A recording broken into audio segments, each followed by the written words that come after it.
Yang susah itu nikah beda perasaan, Pak. Nah, itu saya kalau di GKI boleh saya minta ruangan, ada teman-teman mau konsultasi. Jadi saya hampir mengenal berbagai gereja karena aktivitas saya. Yang terakhir kemarin saya ceramah di GKPS, Gereja Kristen Protestan Simalungun ya, yang di Pasteur, gerejanya teman-teman dari Batak. Nah cuman saya ada kendala satu Pak, ini mungkin karena historis atau apa. Saya kalau mau ke gereja itu, pasti pertanyaan saya ada anjing nggak? Saya takut anjing Pak. Bukan soal haram tidak haram, karena di Turki itu anjing biasa dipegang-pegang, masuk masjid dulu. Dan kalaupun anjing itu najis, itu hanya mulutnya aja, yang lainnya enggak. Jadi bukan karena saya soal hukum, tapi mungkin karena tidak terbiasa aja.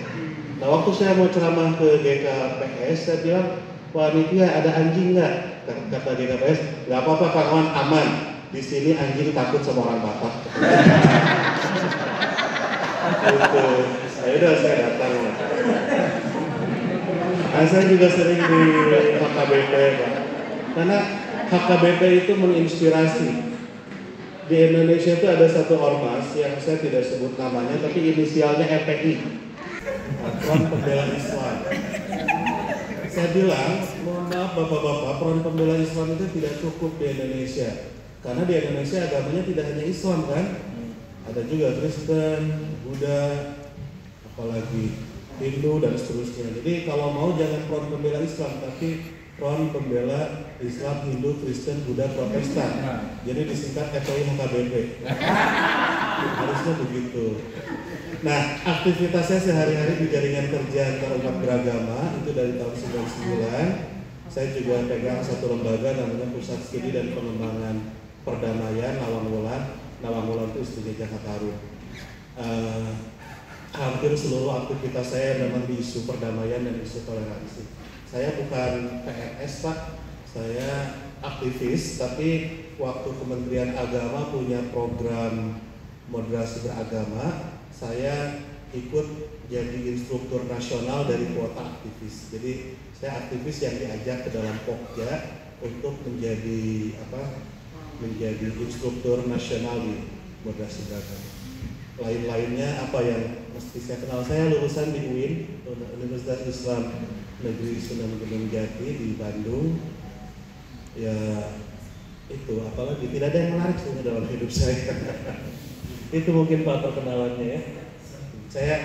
Saya instruktur moderasi beragama yang mewakili dunia aktivis. Karena ada juga diambil dari dosen, dari rektor, dari Widya Iswara, itu yang PNS. Jadi saya bukan PNS. Dulu tahun 2015 sampai 2019 saya juga staf ahli di DPR RI untuk urusan Komisi 8. Itu juga saya bukan PNS. Jadi status saya pekerja pemerintah non PNS gitu. Dan ada satu lagi Bu yang mungkin menarik.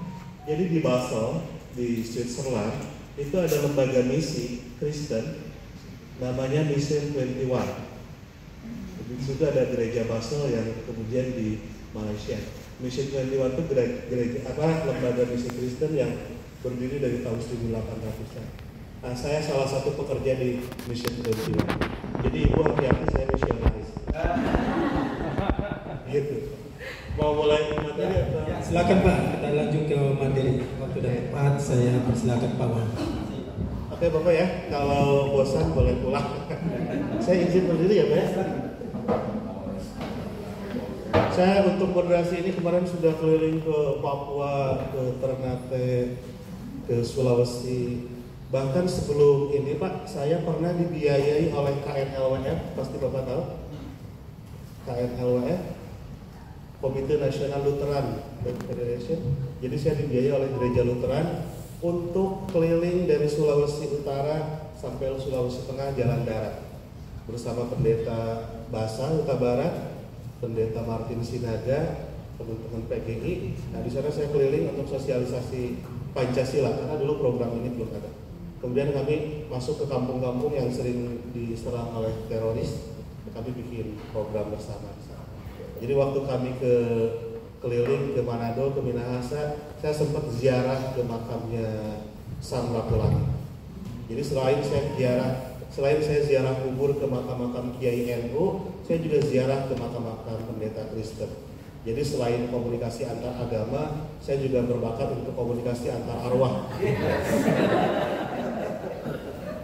Sudah? Bisa? Saya tadi tanya Marzuki, seharusnya yang bicara di sini Marzuki, karena dia nggak bisa, harus urus persyaratan haji. Nanti kami berdua kan, insya Allah kalau sehat, mohon doanya akan pergi haji di bulan Mei atau Juni. Jadi Marzuki nggak bisa, beliau menyuruh saya untuk jadi pengganti. Mudah-mudahan saya menjadi pengganti yang tidak terlalu buruk dibanding pembicara aslinya, Pak. Terus saya tanya Marzuki, apa yang harus saya sampaikan? Karena moderasi beragama itu begini Pak sejarahnya. Jadi moderasi beragama itu RPJMN-nya Presiden Jokowi. Rencana Pembangunan Jangka Menengah Nasional Presiden Jokowi. Leading sektornya adalah Gusmen, Gus Menteri, Kementerian Agama. Jadi program presiden yang di-leading oleh Menteri Agama, kemudian Menteri Agama membuat Pokja, kelompok kerja moderasi beragama ini. Nah, Pokja moderasi beragama ini ketuanya adalah Ibu Alisa Wahid, putri dari Gus Dur, putri pertama Gus Dur.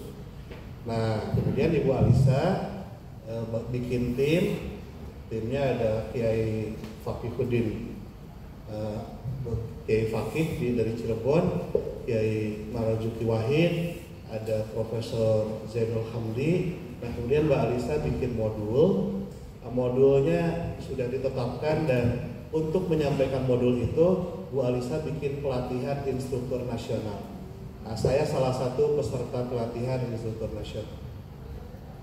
Angkatan kedua, angkatan pertama 30, angkatan kedua 30. Jadi baru ada 60 instruktur nasional di Indonesia. Nah, modul yang disampaikannya sama dari barat sampai timur. Semua kami yang bertugas menyampaikan modul ini semuanya sama. Kami tidak diperkenankan untuk melakukan bidat. Jadi harus sesuai dengan apa yang disampaikan dalam pelatihan. Nah, itu menunya banyak. Kemudian jenis pelatihannya kan ada sosialisasi, ada kader penggerak, ada kader pelopor, ada training of trainers, ada instruktur nasional. Nah, itu masing-masing ada jam-jamnya. Ini yang paling sederhana adalah sosialisasi seperti ini. Makanya dari banyak materi itu sekitar 16 materi, saya harus pilih materi mana yang penting disampaikan. Nah, kata Marzuki, sampaikanlah materi sketsa kehidupan umat beragama. Jadi ini materinya sketsa kehidupan keberagamaan di Indonesia. Memang contoh-contohnya banyak terjadi di kalangan Islam. Mungkin karena riset, data di Indonesia yang banyak ya dari Islam. Gimana dalam konteks Kristen? Nah, itu mungkin PR Bapak Ibu semua. Masa saya harus bedain yang Islam dan yang Kristen juga. Sketsa kehidupan keberagaman di Indonesia. Ini hanya menunjukkan saja slide pertama itu betapa Indonesia ini sangat kaya raya. Ada 1.340 suku, ada 742 bahasa, ada 300 gaya seni tari, ada 485 lagu daerah, ada 187 agama lokal, Pak. Ini dulu ada 714 bahasa, kan susah komunikasi. Tapi kita sudah mengatasi semua ini dengan satu sumpah yang kita sampaikan dalam Sumpah Pemuda. Berbahasa satu, berbangsa satu, bertumpah darah satu tanah air Indonesia. Bapak Ibu kepikiran nggak kenapa Sumpah Pemuda tidak ada beragama satu? Karena nggak mungkin. Founding Fathers kita udah ngerti, di Indonesia itu nggak mungkin satukan agama, yang mungkin satukan bahasa, satukan bangsa, satukan tanah air. Jadi nggak mungkin ada penyatuan agama. Gitu. Jadi sejak awal Indonesia ini tahun 1928 didesain menjadi negara yang plural, didesain menjadi negara yang majemuk. Makanya kita pilih negara Pancasila, bukan pilih negara Islam. Padahal di tahun 45 jumlah umat Islam itu sudah mayoritas, sudah banyak. Tetapi kenapa nggak jadi negara Islam? Ada dorongan, Pak. Makanya ada Piagam Jakarta yang isinya satu, ketuhanan yang Maha Esa dan menjalankan syariat Islam bagi pemeluknya. Tapi A.A. Maramis, bukan A.A. Agin tentu saja, dia datang ke Bung Hatta. Bung, kalau ini ada syariat Islamnya, kami Indonesia Timur mau mundur, nggak akan gabung dengan Indonesia Raya. Nah, Muhammad Hatta konsul ke Bung Karno, Bung, gimana ini teman-teman Kristen dari Timur akan mundur kalau kita jadi negara Islam. Bung Karno konsultasi ke Kiai Wahid Hasyim, ayahnya Gus Dur, konsultasi ke Muhammadiyah, ke NU, dan kemudian kiai-kiai NU bikin tirakat, dan hasil tirakatnya hasil puasa, hasil mengaji, hasil berdoa. Sudah, kita pilih saja negara Pancasila karena menghormati teman-teman lain yang tidak beragama Islam. Jadi besar hati sekali waktu itu. Sampai Dr. Supomo pidato, Indonesia tidak perlu jadi negara Islam, cukup jadi negara yang menjalankan moral-moral sebagaimana diajarkan Islam. Itu pidatonya Supomo begitu. Saya membayangkan teman-teman NTT juga mungkin pidato ya, Indonesia sudah jadi negara Kristen, gitu.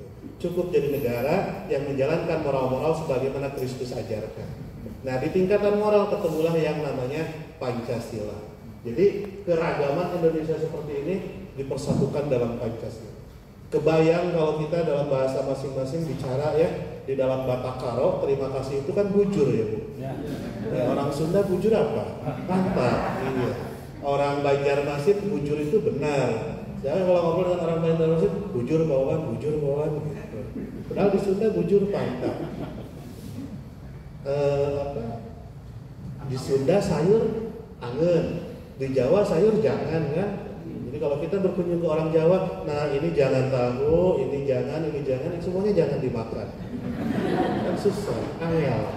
Jadi terima kasihlah kepada bahasa Indonesia karena kita semua bisa berkomunikasi dengan baik dalam bahasa Indonesia.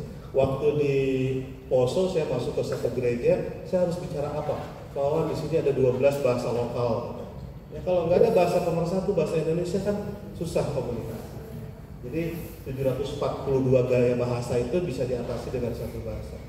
Walaupun dulu saya bisa puisi dalam 700 bahasa, saya bisa menari dalam 300 gaya seni tari karena alhamdulillah darah seni saya bagus.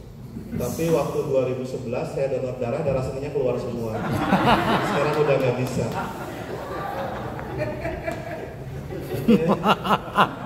Telat Bu. Ada 187 agama lokal kan, ada Parmalin, ada Kaharingan, ada Sunda Wiwitan, pokoknya ada banyak. Ada 47.000 jenis tumbuhan, ada 3.000 binatang, spesies binatang. Itu yang di kebun binatang itu perwakilannya aja Bu. Nah ini juga kita negara yang sangat luas Bu.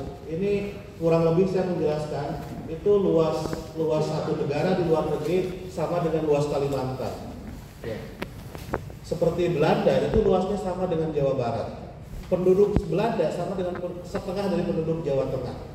Jadi ini saya tuliskan. Kalau buat anak-anak SMP jadi menarik. Indonesia itu luas sekali. Ini aja tuh Singapura 600 kilo, Indramayu 2000 kilo. Jadi kalau nggak sempat ke Singapura, boleh jalan-jalan di Indramayu. Itu Indramayu itu 3 kali lipat dari Singapura. Gitu. Nah, Ciamis 5 kali lipat.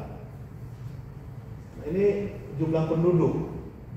Kanada 35 juta, Arab 32 juta, Jawa Barat 43 juta. Jadi kalau di sana pemilihan presiden, di sini sedang pilkada. Nah, Belanda 16 juta, Jawa Tengah 32 juta.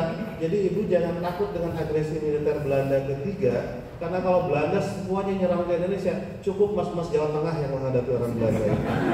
Kita ngapain? Kita di sini aja dulu moderasi beragama. Jadi aman lah. Arab Saudi 30 juta Bu. Arab Saudi 32 juta, mungkin sekarang 35 juta. Arab Saudi. Seandainya semua Arab Saudi beragama Islam, masih besar umat Islam di Indonesia, benar nggak? NU aja 90 juta.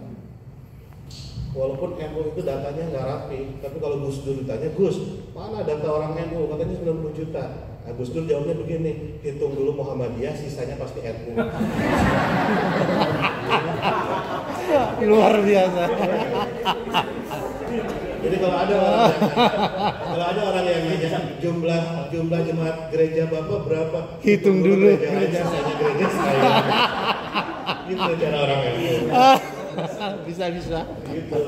Nah, jadi Saudi itu 32 juta, seandainya semuanya muslim, itu masih sepertiganya penduduk NU. Penduduk NU itu yang mati-mati juga kadang dihitung. Karena tiap Jumat pasti dikirimi doa, kirimi Al-Fatihah. Gus Dur ditanya, Gus, kalau kita kirim doa ke orang meninggal, itu nyampe nggak? Kata Gus Dur pasti sampai. Kenapa? Karena kalau nggak sampai doanya balik lagi ke kita, kayak COD gitu. Oke, jadi Indonesia itu luas sekali, penduduknya banyak. Tuh, penduduk Albania aja sama dengan penduduk Kabupaten Garut. Tuh. Penduduk Luxembourg sama dengan penduduk Tasik. Nah, ini populasi Indonesia. Ini apa pengguna handphone di Indonesia? Ada ya, 270. Ini pokoknya pengguna handphone di Indonesia itu 345 juta. Penduduk Indonesia 270 juta. Jadi handphone dengan orang itu di Indonesia itu lebih banyak handphone. Nah, artinya apa dalam konteks moderasi? Dalam konteks moderasi, jangan sampai handphone kita itu jadi alat pemecah belah bangsa. Sekarang ini perang tidak pakai senjata, tapi perang pakai grup WhatsApp. Nah, di grup WhatsApp itu saya pusing. 01, 02, 01, 02. Sampai saya bilang, itu kan kiriman dari Jakarta, dari mana? Kapan kirimlah 02, kalau enggak kafir. Jenazahnya tidak disolatkan. Yang 01 juga saya balas. Maaf ya, kalau di Bandung 01, 02 nggak masalah. Dua-duanya sampai ke kebun kelapa. Jadi yang satu lewat Aceh, yang satu lewat Bandung. Nggak ada masalah bagi orang Bandung. 01, 02. Malah di Bandung itu orang teriak-teriak Aceh Merdeka itu nggak ditangkap karena kena angkot yang bisa. Nah, handphone tuh harus hati-hati dalam konteks moderasi. Iya, Bandung Aceh Merdeka. Terus yang terbanyak di kita sekarang milenial, Pak. Kita disebut bonus demografi ya. Jadi kalau ibu bapak dalam ceramah-ceramah, dalam khotbah-khotbah tidak lagi menarik untuk generasi muda, yang harus kita khawatirkan gimana generasi muda ke depan mengakses materi-materi moralitas, materi-materi etika. Jadi makanya kemarin saya